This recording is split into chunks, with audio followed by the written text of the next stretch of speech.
Hello everyone, and you're so much welcome to today's tutorial. I still remain your most wealthy shoemaking made easy tutor, Odurole Mojibola. Today I'm going to be showing us how to create this beautiful toe ring slide sandal, and then we are going to be starting definitely from the sole. Yes, for those who are watching my channel for the first time, probably you just join us.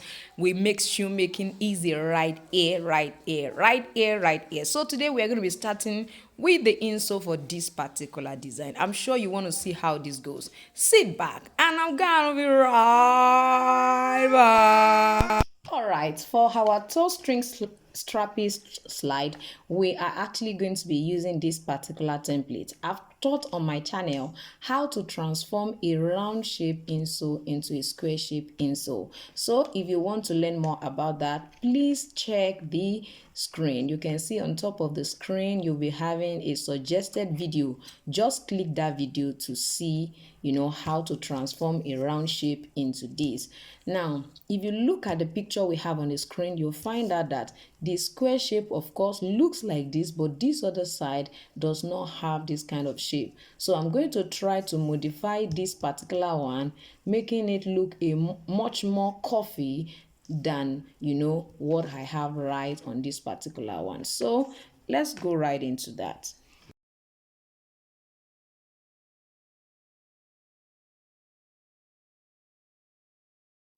With what I have right here, of course I can decide to use this way and leave it like that, but I find out that some customers, if they give you a sample, it has to look like what they give you from beginning till the end. So try as much as possible to be able to duplicate whatever is sent to you as a picture.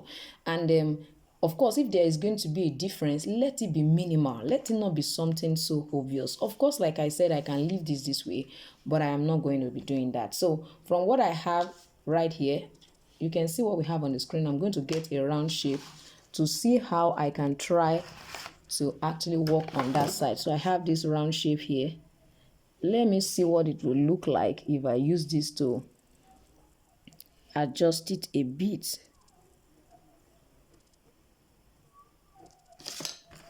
Now you can see what it looks like. So it means I'm going to have my cut this way. Another thing I would love to do to this is I would like to reduce this width as well. So for my reduction, I'm just going to come to this side. I'm just reducing this part.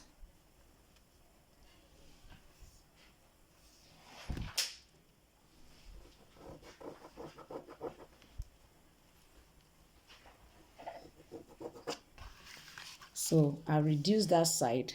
I want to increase this side a little bit, just a little. So of course I stopped here initially. I'm going to push it to the side here just to increase it.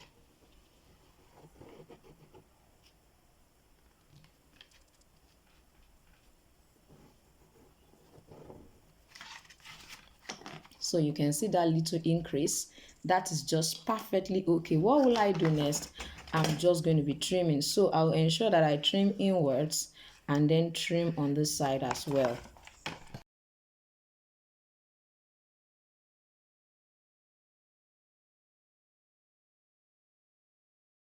I noticed that this heel part, I noticed that this side looks okay, this side does not look okay. So I'm going to be trying to work on this particular side to also make it perfect like this other side.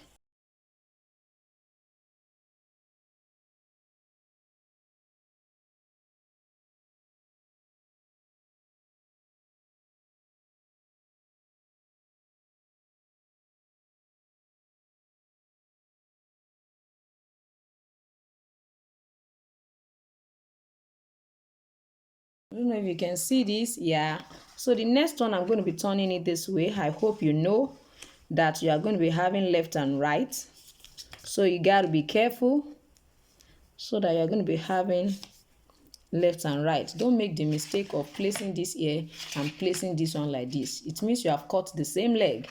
So when you cut one this way, ensure you turn it over before you cut the next one. So it doesn't matter whether you position this like this or like this, it's still going to give you the same leg. You understand? It's only when you turn it around this way that it will change the leg to this same, the previous one we have outlined. So let's go to this.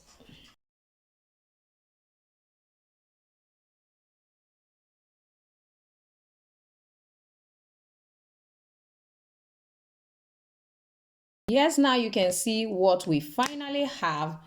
That is going to be, this is going to practically be our sew. Yes, now we have to go to the top heel. How I taught us how to calculate the top heel. Whatever your length is, divide it by 3. Whatever this length is, if you are watching my channel for the first time, make sure you click the subscribe button. Yeah, I dish out quality information when it comes to shoemaking, so don't also forget to like it. When you like it, people like you who are actually searching for knowledge too can also access this same information. So please like this video and also subscribe. If you have been watching my channel, you know I've taught us severally. Just measure your length, divide it by 3 and deduct 1 centimeter from it. If you are working with adults, if you are working with children, whatever you have as a full length in centimeter, divide it by 3 and take away 1.5 from it. I think that settles it. Thank you. So that's the same thing I'm going to be doing right here. This is about 1/3 of the whole length of my sew.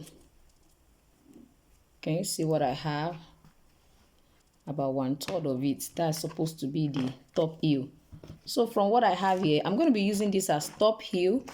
It's more like a vulcanized rubber, so it's very durable, and that's why I always love to use this. I think this is about how, let me check the thickness. This is about 7 millimeter.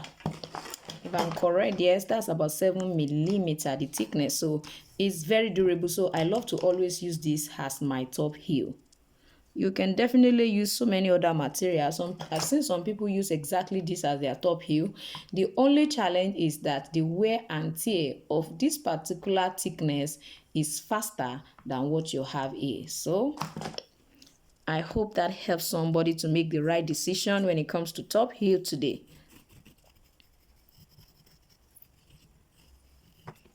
Make sure they are in the same direction. Make sure they're in the same direction. Don't position one like this and position one like this, because at the end of the day you find out that the pattern will be different. If what you have are all same is better, but with this pattern you'll find out that this is going to be like this.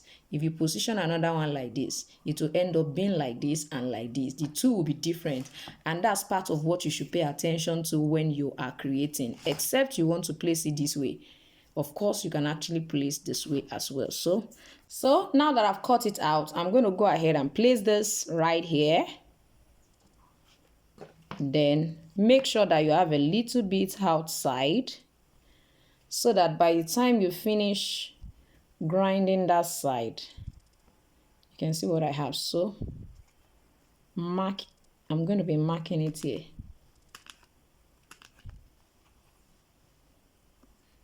So I think I need to mark this properly so that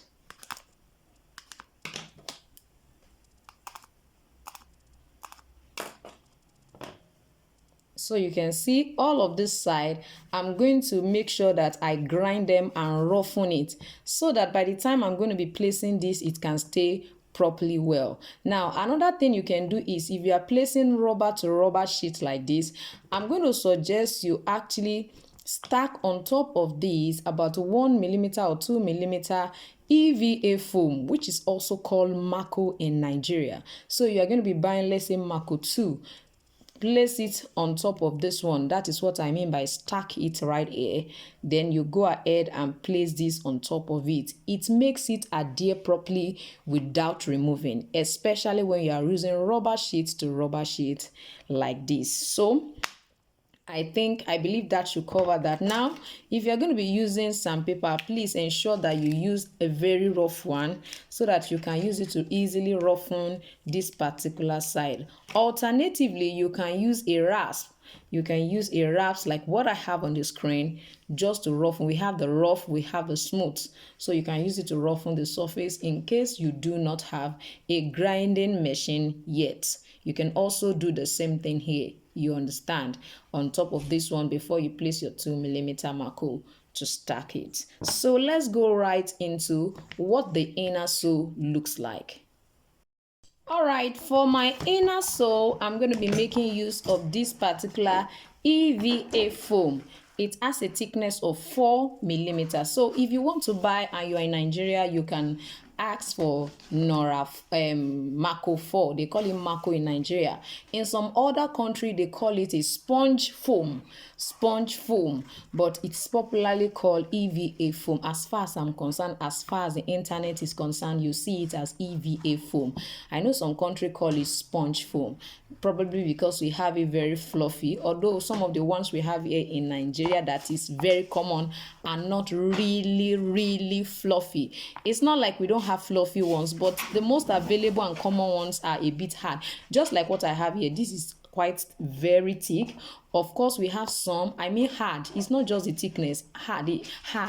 And you have some that they are so fluffy when you press them. Despite the fact that they are actually thick, they are quite fluffy, you understand? So this is what I'm going to be using. This comes in different colors, so it's not like you just only have black. You have them as white, you have them as yellow, blue, in different colors. So at the end of the day, what do you do with this? You are going to place this here, place one here, place the other one this way.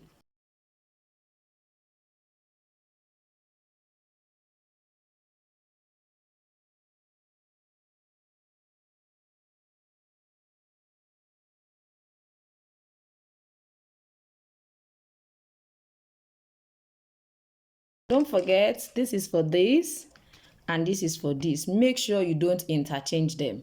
Don't interchange.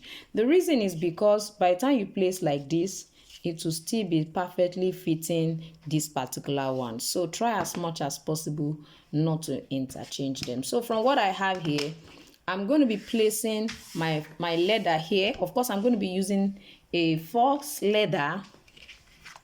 It's actually a kind of synthetic leather.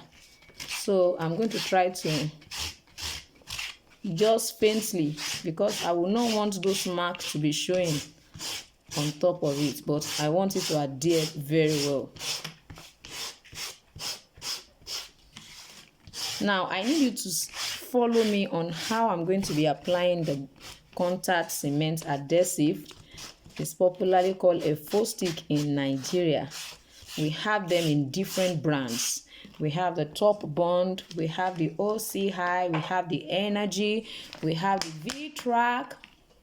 Feel free to explore and see the one that suits your project. None of them paid me, I would have recommended them. So I decided to mark the side that I will not be using. So it's going to be for here. I'm going to be having this and this. I told us I'm going to be using a fox leather. You can see what I have right here. It has a kind of print on it though. So what do we do now? I'm going to be applying my contact cement adhesive. This is what I use. The brand I'm using is actually OCI. I'm not recommending OCI before you quote me, but I use OCI. So if you want to try it too, you can. I've used Energy, I've used Top Bond. I think I've not tried V-Track. I've had people talk about it, but I haven't used V-Track. There's no reason to actually jump from one kind of adhesive to the other as long as you are having the results you want with one. No jumping, so you can ascertain your product is going to be, you know, perfect and okay. So you can see the way I apply this. If you are still watching till this time and you have not subscribed, but why you have not liked this video, why? Please go ahead and like my video. So for this particular one, I love you to please learn to actually apply it evenly, please. It gives your product a very good look, but when you don't apply it properly, it doesn't always have a good look. Okay, maybe I should do it this way so that we can all see.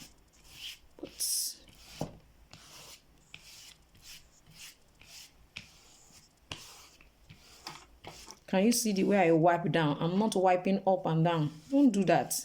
Sometimes you don't put enough, contact cement adhesive. You don't put enough. Then you will now be trying to scrape from one side. It will be removing and be going to another side. Please, I think this is good enough.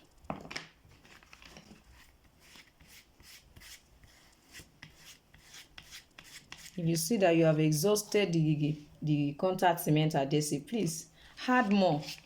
Don't just be managing and be making your footbed to be looking very rough.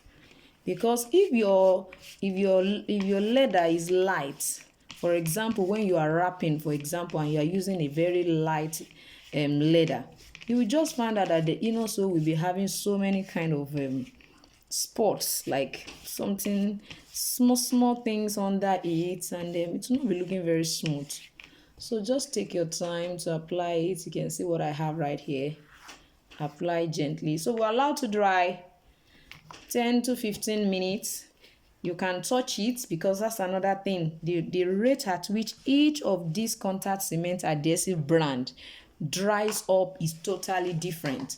Some will take about 5 to 10 minutes. Some will take as much as 15 minutes to dry up. So take your time to experiment and check, the time that yours dries up. Now it's dry. You can see it's not sticking to my hand. So let's go. I would love to start from this side. Please position this way. Then move gently.